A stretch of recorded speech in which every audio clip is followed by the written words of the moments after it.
sur la question de l'impact social des paris sportifs sur la jeunesse et le développement dans ce pays. Comment comprendre qu'en moins d'une décennie, les kiosques de Paris ont inondé les rues des villes, les principales villes de ce pays, avec une plus grande concentration autour des établissements scolaires, les universités et lieux de rencontre des jeunes, notamment des stades. Dans la ville de Yaoundé, des jeunes s'investissent dans la pratique des paris sportifs, notamment les paris sur des courses de cheval, des courses de chiens, des matchs officiels de rugby, des matchs officiels de basket, des matchs officiels de football, et j'en passe.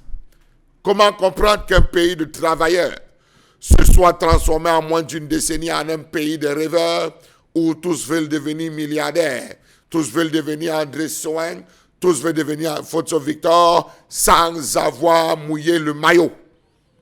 Les paris représentent une manière désespérée d'accéder à des revenus malgré des mesures étatiques censées protéger les plus vulnérables, chose qui n'est pas faite. Depuis la crise économique de la fin des années 1980, l'État du Cameroun n'a cessé de multiplier des programmes de lutte stériles contre la pauvreté chez les jeunes qui par ailleurs constituent la catégorie sociale la plus touchée. Plus de 3 décennies après cette crise, les conditions socio-économiques des jeunes au Cameroun n'ont pratiquement pas changé. D'après l'INS, Institut national de la statistique, 2015, entre 2001 et 2014, le taux de pauvreté est passé de 39,9% à 37,5% et le taux de sous-emploi de 71,1% en 2007 à 79,0% en 2014. Le chômage touche fortement les jeunes de 15 à 34 ans dans les villes de Douala, Yaoundé, Bafoussam et Bertois, qui ne se retrouvent qu'à une seule chose, faire la moto ou alors rêver, voyager, prendre la route du désert. Dans cette tranche d'âge, le taux de chômage, 12,8%, correspond à plus du double de celui des 35-64 ans. Yaoundé enregistre le plus haut taux de chômage du pays, 10%, suivi de Douala, 9,1%. Ces données montrent à suffisance que les politiques publiques développées par l'État camerounais pour lutter contre la pauvreté et le chômage sont un échec patent. Savez-vous qu'à ce jour, le niveau de pauvreté est resté quasiment le même qu'au début des années 2000. Voilà donc une des causes de cette situation de précarité financière qui pousse les jeunes à s'engager dans la pratique des jeux avec l'espoir de gagner de l'argent pour améliorer leurs conditions de vie. Tous les soirs, tous les matins, on les voit s'agglutiner. Moto-taximens. Non pas pour lire la presse, non pas pour lire la grande une des journaux, mais tout simplement pour pouvoir savoir qui va jouer, qui va gagner, qui va marquer. La floraison des structures des paris sportifs au Cameroun s'est retrouvée désormais à jouer, à s'inviter même dans les quartiers, à s'inviter à l'entrée des portes. Nous avons des kiosques ambulants. Toquez porte, ne croyez pas que c'est la dot, mais lorsqu'il passe, il connaît individuellement la maison des joueurs. Vous avez les kiosques au Carrefour, des carrefours, dont la spécialité, c'est tout simplement attendre ceux-là qui viennent, les mototaximens, les élèves qui sortent des établissements scolaires pour pouvoir commercialiser.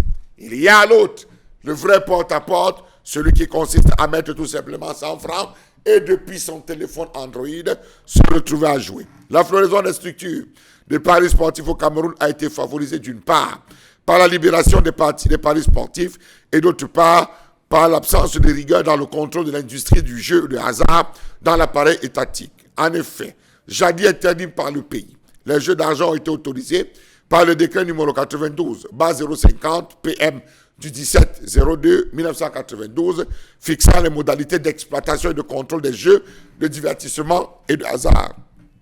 Ces dispositifs juridiques complètent la loi numéro 89, bas 026 du 29-12-1989, fixant le régime des jeux et définit l'organisation et le fonctionnement de l'industrie des jeux d'argent sur l'étendue du territoire. Cependant, c'est 2 décennies après ces premiers dispositifs que le secteur des jeux a été doté d'une nouvelle législation. La loi numéro 2015, base 012 du 16 juillet 2015.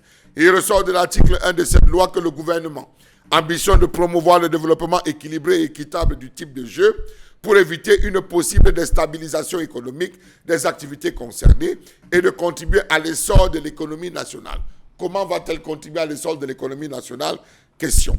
Savez-vous qu'une entreprise de jeu ne devrait fonctionner que si l'État l'y autorise à travers l'activité du ministère de l'administration territoriale de la décentralisation et sous le contrôle et le regard bienveillant du ministère des Finances?